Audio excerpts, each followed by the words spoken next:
नमस्कार मित्रों, मेरे स्पिरिचुअल कनेक्ट में आप सभी लोगों का हार्दिक अभिनंदन। मित्रों, आज मैं आप लोगों को श्री संत पद्मनाभ जी के बारे में बताने वाली हूँ। मित्रों, तो इसको ध्यान से सुनिए और इससे पूर्व एक अनुरोध मित्रों, यदि ये स्पिरिचुअल कनेक्ट हमारा है, इसको आपने सब्सक्राइब नहीं किया है मित्रों, तो इसको सब्सक्राइब कीजिए और ज़्यादा से ज़्यादा लोगों को शेयर भी कीजिए मित्रों। तो चलिए हम लोग शुरू करते हैं संत पद्मनाभ जी की महिमा के बारे में। श्री कबीरदास जी की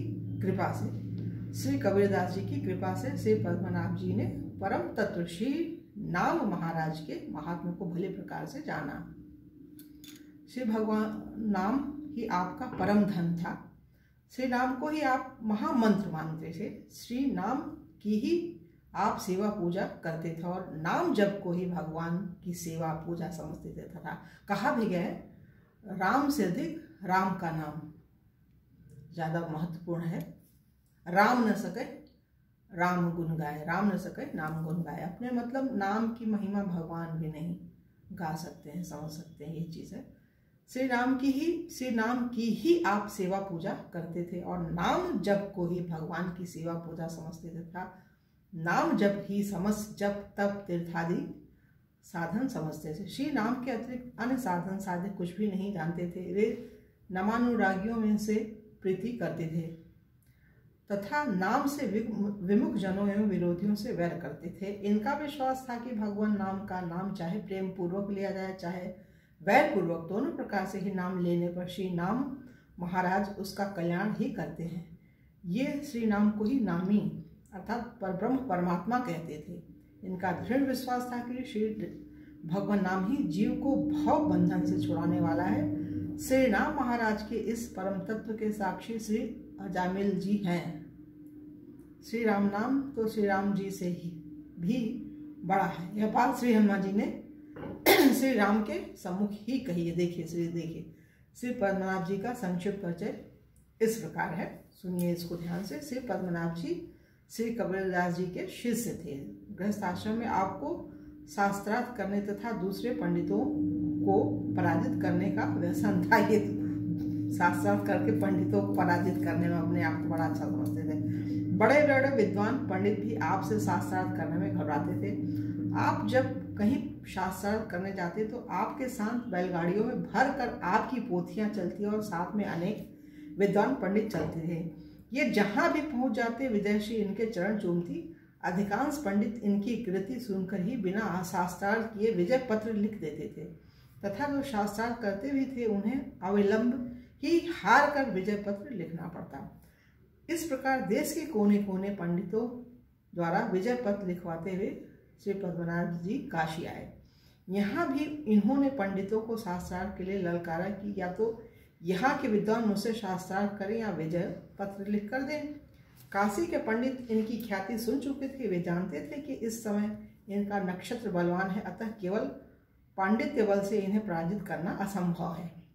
यदि ये कदाचित हार सकते हैं तो सिद्धि बल से ही हार सकते हैं। अतः सब पंडितों ने जाकर भगवान विश्वनाथ से प्रार्थना की, जो काशी विश्वनाथ भगवान जी हैं, उनसे प्रार्थना की। श्री शिव जी ने परामर्श दिया कि मतलब श्री शिव जी भगवान भोले ने बताया कि दिग्विजयी पंडित को कबीरदास जी के पास भेजो। काशी के पंडित भी कबीरदास जी के सिद्धि बल से परिचित थे ही, अतः सब लोगों के मन पर श्री शिव जी की बात बैठ गई। तत्पश्चात सभी पंडित मिलकर श्री पद्मनाभ जी के पास गए और बोले कि यदि आप हम लोगों के गुरु श्री कबीरदास जी के शास्त्रार्थ में पराजित कर दें तो हम सभी अपनी हार मान लें। श्री पद्मनाभ जी ने कहा, यदि ऐसी बात है तो आप लोग उन्हें मेरे पास ले आइए। पंडितों ने कहा, उनको शास्त्रार्थ की गर्ज नहीं, आपको यदि शास्त्रार्थ करना ही हो तो उनके पास चलें। श्री पद्मनाभ जी तैयार हो गए। पंडितों ने सारी बात जानकर श्री कबीरदास जी से बताई। कबीरदास जी ने कहा कि जब शिव जी की आज्ञा है तो वे ही मुझे संभालेंगे और वे ही मेरे मुख से बोलेंगे। इस प्रकार उन्होंने भी स्वीकृति दे दी।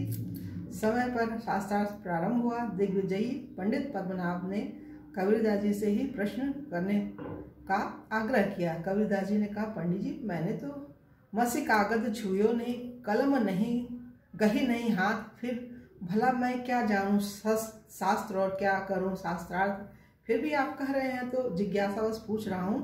समझी पढ़े कि पढ़ी समझी, समझ पढ़े कि पढ़ी समझी, अहो कहो कबीराय, सुनी यह बात कबीर की, पंडित गयो है राय।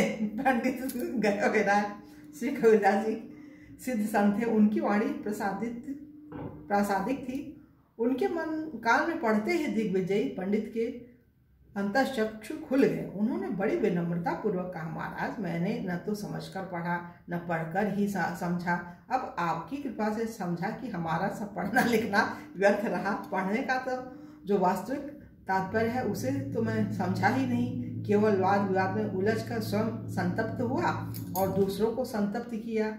अब तो दिग्विजय पंडित पद्मनाभ जी पश्चाताप करने लगे। उन्होंने उसी क्षण निश्चय किया कि अब मैं कभी शास्त्रार्थ नहीं करूंगा। साथ आए पंडितों को बैलगाड़ी पर लदी पुस्तकों के साथ उन्होंने वापस कर दिया और स्वयं श्री कबीरदास जी की शरण ली।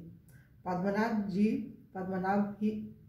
जी में पांडित और पात्रता तो थी ही, अहंकार भी निवृत्त हो गई थी। अतः कबीरदास जी ने उन्हें श्री राम मंत्र की दीक्षा दे दी। बस वही अहंकार नहीं होना चाहिए, वो होता है। अब लेकिन जिसके अंदर सात्विक होता है तो उसको भगवान अच्छा बनाते भी है, अगर होता भी है कहीं से तो उसको भगवान अच्छा कर ही देते हैं। श्री पद्मनाभ जी का अब तो जीवन ही बदल गया था। निरंतर नाम जप करते और भगवान की मानसी सेवा करते। कहते हैं कि एक दिन आप प्रभु की मानसी सेवा कर रहे थे, भावावेश में सभी व्यंजनों के नाम लेकर प्रभु को नैवेद्य लगा रहे थे। उसी समय एक सज्जन वहां आकर खड़े हो गए और उनके क्रियाकलापों को देखने लगे। उनके मन में इस बात का बड़ा कौतूक हो रहा था कि बाबा जी नाम तो 56 प्रकार के व्यंजनों का ले रहे हैं और कुछ भी नहीं। थोड़ी देर बाद उन्होंने आपको प्रणाम किया, आपने उसी भावावेश में उन्हें प्रसाद दे दिया। उन सज्जन को यह देख बड़ा ही आश्चर्य हुआ कि प्रसाद में वे सारी वस्तुएं जिनका श्री पद्मनाभ जी द्वारा नाम लिया जा रहा था। एक बार की बात है, काशीपुर में निवास करने वाले एक सेठ को असाध्य गलित कुष्ठ हो गया। ऐसी स्थिति वह श्री गंगा जी में डूबकर मर जाने का संकल्प करके डूबने को चला। उस समय उसके साथ लोगों की बहुत बड़ी भीड़ गंगा तट पर एकत्रित हो गई थी। संयोगवश श्री पद्मनाभ जी उधर से ही जा निकले। भीड़ देखकर समीप जाकर पूछा, लोगों ने बताया। तब उन्होंने कहा कि उसे पकड़ो, डूबने मत दो और उसके शरीर से बंधन खोल दो तथा उससे कहो कि वह श्री गंगा जल में स्नान करे। स्नान करते समय 3 बार श्री राम नाम कहने मात्र ही उसका शरीर नवीन हो गया। उसने ऐसा ही किया तो सचमुच उसका शरीर नवीन हो गया। फिर तो उसने जीवन पर्यंत बुद्धि को स्थिर करके भगवान की भक्ति की। इसके बाद श्री पद्मनाभ जी ने श्री गुरुदेव कबीर के पास जाकर सब वृत्तांत कहा तो उन्होंने कहा कि अहो, तुमने श्री नाम महाराज की यथार्थ महिमा नहीं जानी। तब तो तुच्छ रोग के लिए 3 बार भगवान नाम उच्चारण कराया। अरे यह कार्य तो आप नाम के आभास मात्र से हो सकता है, यह कार्य तो नाम के आभास मात्र से हो सकता है। तो ये ऐसे होते हैं संत मित्रों, उनकी महिमा तो अनंत अनवरत चलती ही रहेगी। तो यहाँ पर ये इनका पूरा हो रहा है पद्मनाभ जी का, और अगले वीडियो आप लोगों से पुनः मिलेंगे। श्री जीवा जी के बारे में बताएंगे, श्री तत्वा जी, श्री जीवा जी, इनके बारे में दूसरे वीडियो बनाएंगे। तो तब तक के लिए जय हिंद, जय भारत, ओम शांति, ओम शांति, ओम शांति।